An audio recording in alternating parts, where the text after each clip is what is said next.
So that was a little surreal going into Target. I had ordered everything online that I wanted to pick up, and so I could just go in and pick it up at the one counter, and I didn't really have to see anybody. But I had to set my phone on the counter, and then back away from it. And then she stepped forward and scanned the barcode, and then she stepped back so I could get my phone again, and then went and got my order. So weird.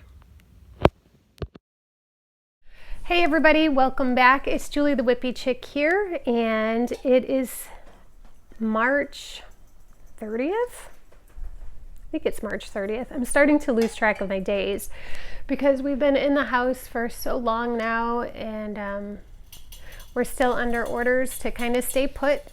Things are still not good as far as the whole coronavirus situation goes. So we're trying to stay put in our house, and that means lots and lots of time to learn new stitches. Kind of a guilty pleasure, I guess. But yesterday I did learn a stitch that I'd wanted to work on for a long time, because everybody always talks about how much fun it is, and that is the corner to corner stitch. So I was able to learn that, and it is very addictive. Oh, it's starting to rain really hard. I don't know if you can hear that, but that's okay. Anyway, it is very addictive. And so I worked on this little throw blanket all day yesterday. And by all day, I mean from about 8 o'clock, maybe 9 o'clock in the morning, right up until bedtime.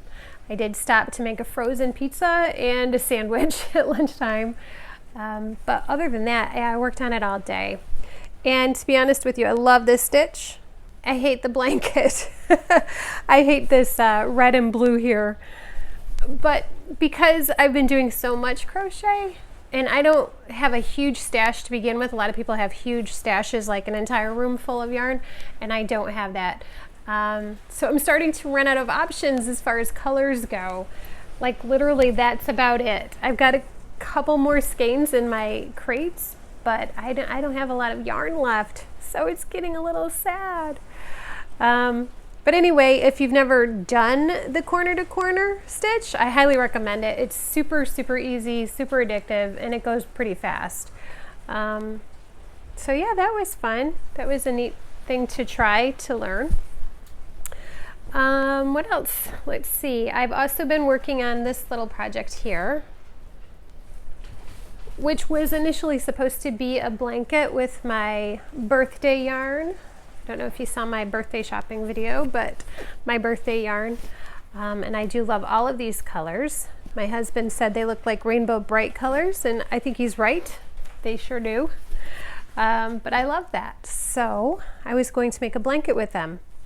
Fortunately, it didn't work out very well. And I talked about that in my last video. I don't know if it was a misprint on the pattern. I feel like all of these single crochets should have been double crochets. But I don't know. Maybe I'll have to try that at some point, because I do like the pattern. But it's obviously way too small for a blanket.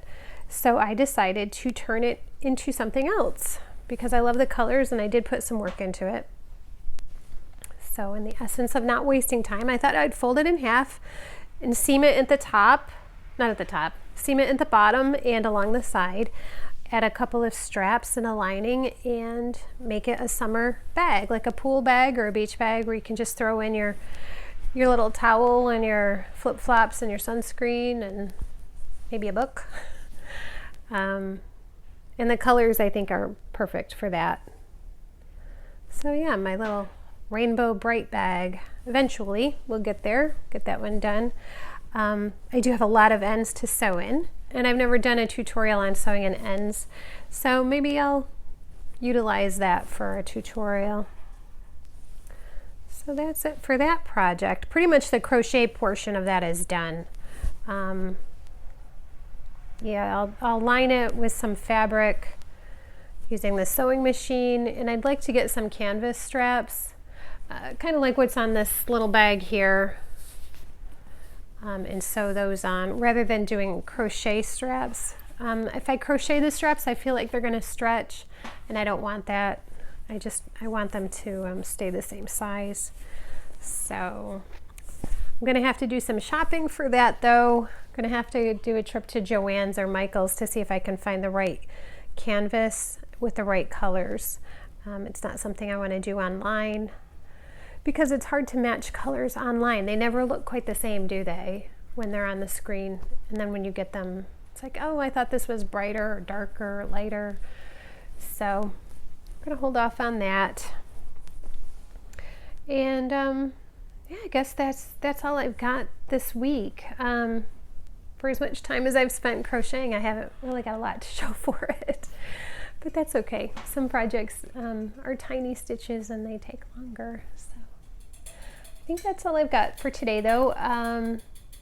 Just another reminder to stay home, stay safe, and keep washing your hands and flatten the curve and all of that stuff that they keep telling us. It is really important. So hopefully we'll get over this hump soon and things will go back to normal, I hope. So with that, I'm going to say have a good day. And if you like this video, please click like and subscribe. And if you hit that notification bell, you will get notified every time I release a new video. And if there's something you'd like to see, a certain tutorial, or maybe you have a recommendation for a yarn shop tour, something like that, I'd love to hear that too. So go ahead and leave me a comment. Alrighty, with that, have a good day, everybody. We'll see you next week. Bye.